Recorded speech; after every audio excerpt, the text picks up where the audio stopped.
Hoje vamos conhecer um pouco mais da trajetória de São Bento.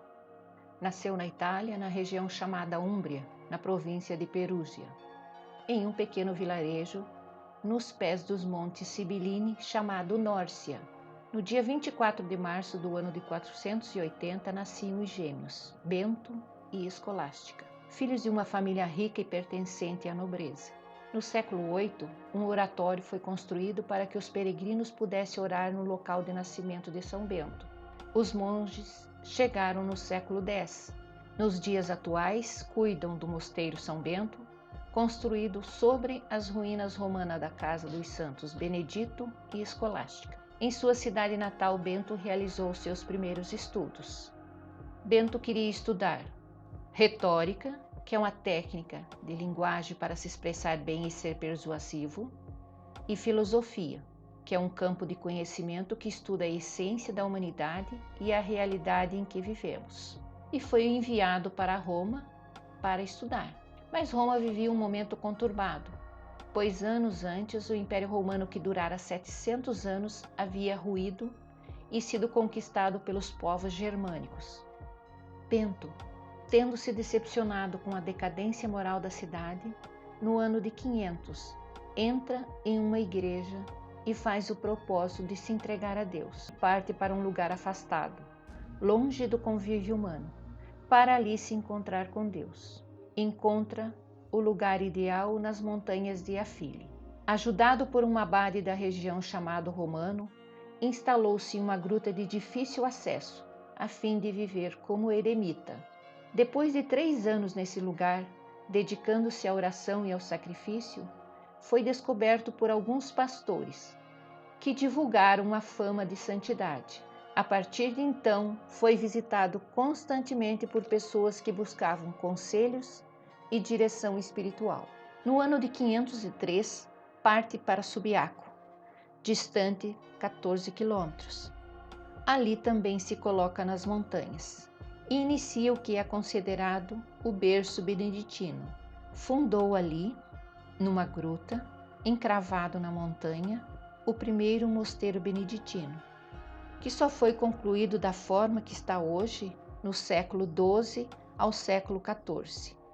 Foi ali que deu início à criação de 12 mosteiros, começando a organização da vida monástica e aquilo que viria a ser conhecida como regra de São Bento e diretrizes como hora e trabalho.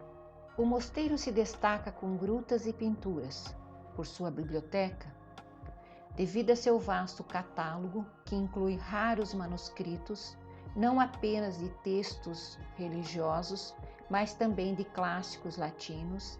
Ele é procurado por muitos eruditos. Aos 40 anos, São Bento sai da gruta e muda para o sul, para a região de Lácio, na cidade de Cassino. Chegou e começou a pregar o Evangelho, vindo a fazer milagres, e atrai muita gente para ouvi-lo e se converter.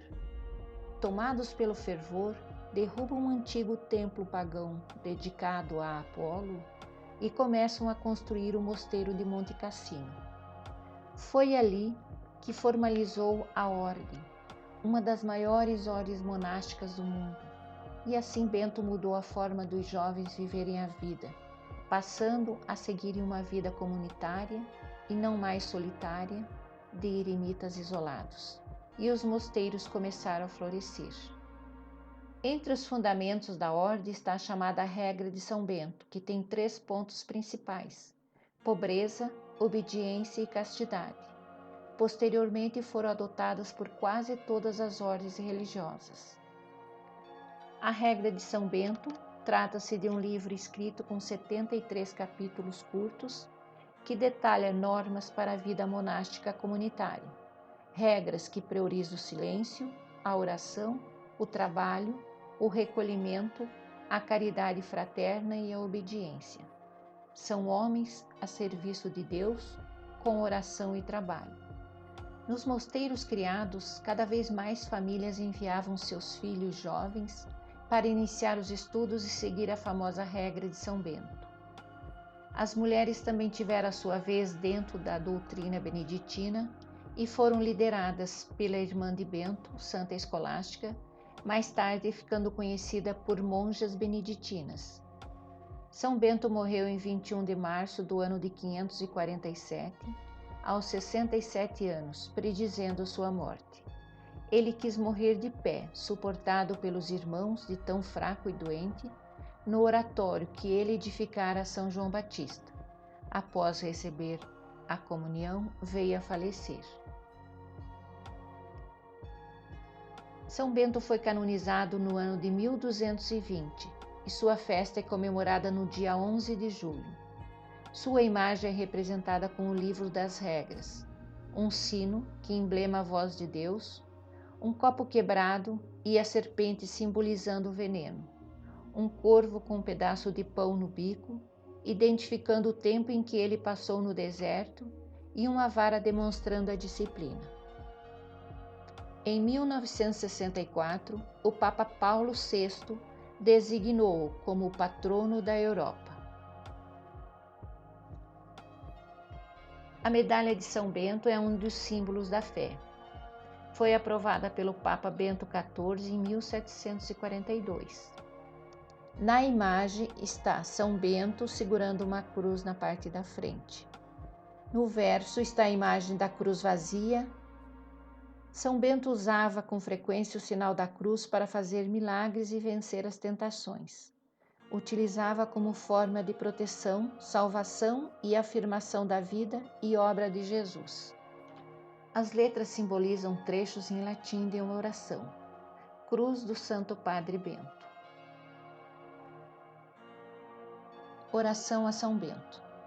Ó glorioso Patriarca São Bento, que vos mostraste sempre compassivo com os necessitados. Fazei que também nós, recorrendo à vossa poderosa intercessão, obtenhamos auxílio em todas as nossas aflições. Que nas famílias reine a paz e a tranquilidade. Que se afastem de nós todas as desgraças, tanto corporais como espirituais, especialmente o mal do pecado. Alcançai do Senhor a graça que vos suplicamos. Finalmente, vos pedimos que ao término de nossa vida terrestre, possamos ir louvar a Deus convosco no paraíso. Amém.